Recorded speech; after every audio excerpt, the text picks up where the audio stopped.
आखिरकार यूक्रेन और रशिया आपस की महाभारत कब खत्म करेगा जिससे लोगों को राहत होगी, बताएंगे हम आपको इस पूरे वीडियो में। तो हमारे साथ बने रहे। नमस्कार, मैं हूं आपके साथ रितिका पांडे। देखिए, अमेरिकी विदेश मंत्री मार्को रूबियो ने कहा है कि रूस शांति नहीं चाहता है और युद्ध जारी रखना चाहता है, तो प्रतिबंधों का रास्ता ही अपनाना होगा। देखिए आज की हमारी खास रिपोर्ट में।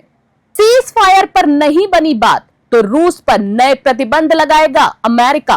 अमेरिकी राष्ट्रपति डोनाल्ड ट्रंप के दावों के बावजूद अब तक रूस और यूक्रेन में सीज फायर को लेकर सहमति नहीं बन पाई है। इस बीच अमेरिका की ओर से रूस को फिर कड़े प्रतिबंधों की चेतावनी दे दी गई है। रूस यूक्रेन में शांति वार्ता की बात चल रही थी और इस बीच अमेरिकी विदेश मंत्री का बड़ा बयान सामने आ गया है। उन्होंने कहा है रूस ने सीज फायर को लेकर कोई ठोस प्रस्ताव नहीं दिया है, तो अमेरिकी उस पर नए प्रतिबंध लगाने पर विचार करेंगे। इससे पहले बीते दिनों ही अमेरिका के राष्ट्रपति ट्रंप ने बताया था कि उन्होंने रूसी राष्ट्रपति व्लादिमीर पुतिन से फोन पर 2 घंटे तक बातचीत की थी। उन्होंने दावा किया है कि राष्ट्रपति पुतिन ने कहा है कि वो समझौते के बाद युद्ध विराम के लिए तैयार है। क्या रूस पर लगेंगे नए प्रतिबंध?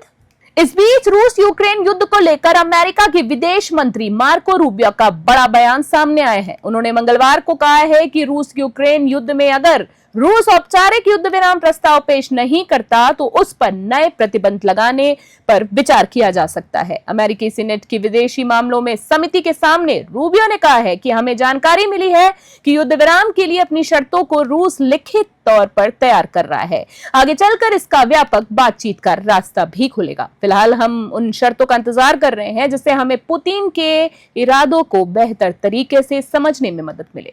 अगर रूस शांति नहीं चाहता तो क्या?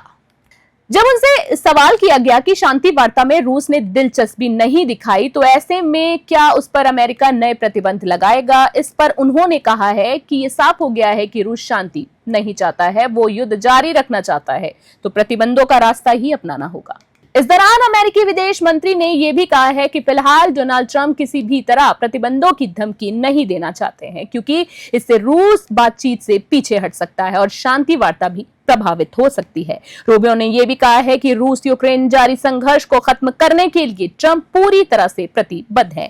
दोनों पक्षों को शांति की तरफ ले जाने का प्रयास जारी रखना चाहते हैं। इस बीच यूरोपियन संघ EU और ब्रिटेन रूस के खिलाफ नए प्रतिबंध लगा दिए गए हैं। यूक्रेनी राष्ट्रपति जेलेंस्की ने इन नए प्रतिबंधों के लिए ब्रिटिश के प्रधानमंत्री कीर स्टारमर का आभार व्यक्त किया है। उन्होंने कहा है कि ऐसा करने से रूस पर शांति के लिए दबाव बनाने में मदद मिलेगी। ये थी आज की हमारी स्पेशल रिपोर्ट। बने रहे न्यूज़ 21 के साथ।